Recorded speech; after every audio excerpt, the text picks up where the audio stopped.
nos hemos reunido en la Universidad de Valencia, en la Facultad de Ciencias del Deporte, para realizar las terceras jornadas nacionales de planes de prescripción de ejercicio físico para la salud. Hemos contado con la presencia de un montón de profesionales, de representantes técnicos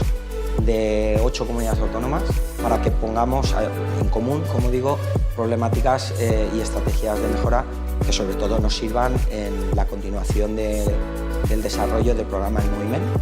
Estamos muy contentos de este desarrollo de este programa porque está transformándose, está siendo un programa transformador de la realidad social y del ecosistema deportivo en los pueblos especialmente más pequeños de la Comunidad Valenciana, que es nuestro caso,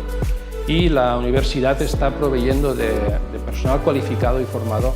para estos programas. Y conocer de primera mano las experiencias de otras comunidades autónomas es algo fundamental, importante. En este caso es al revés de lo que se suele hacer en los colegios, ¿no?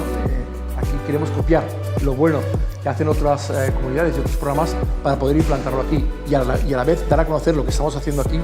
a otras comunidades para poder que ellos lo puedan implantar en sus sitios de trabajo y de desarrollo. Estas jornadas lo que viene a trasladar es el ejemplo de coordinación intersectorial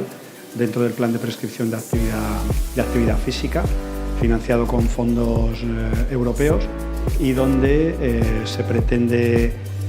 establecer una coordinación entre la administración deportiva y la administración sanitaria, con un ejemplo de trabajo intersectorial entre ambas administraciones, pero a su vez un ejemplo de trabajo interadministrativo e intraadministrativo, donde la prescripción de actividad física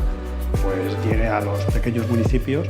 donde la colaboración con la Federación Valenciana de Municipios y Provincias es crucial. Partiendo del Consejo Superior de Deportes, que lo comenzó con los fondos europeos, desde la Generalitat lo hemos continuado impulsando, trabajamos conjuntamente con el COLEF y ahora con la Federación Valenciana de Municipios y Provincias, y la finalidad es que en todos los municipios